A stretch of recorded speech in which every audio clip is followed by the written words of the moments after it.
My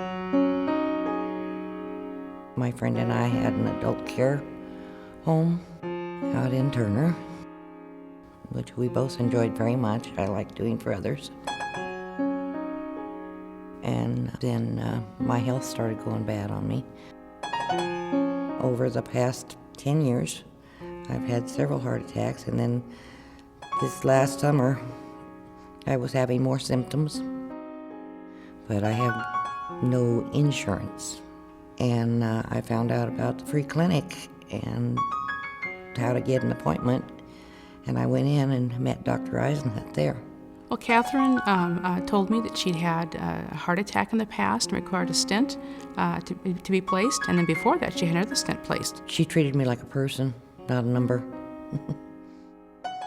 She wasn't thinking about 14 other patients down the road. She was thinking about me. When I interviewed her, I found that she was complaining of what sounded to me like angina, heart trouble. And in women, of course, they don't have typical symptoms, but what she told me was very concerning. She got me set up with Project Access and Medisys, and she got on the ball and sent me to some other doctors. And when I went in to see Dr. Thompson, he came back in from doing the angiogram when he thought he was going to do a stent. He looks at me, he says, "Your heart's a mess." I said, "Oh, okay."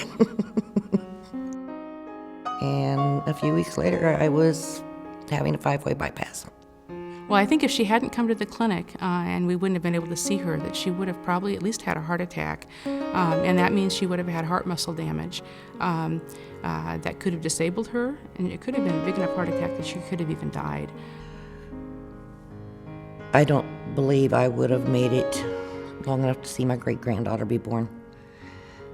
And it scares me to know how really physically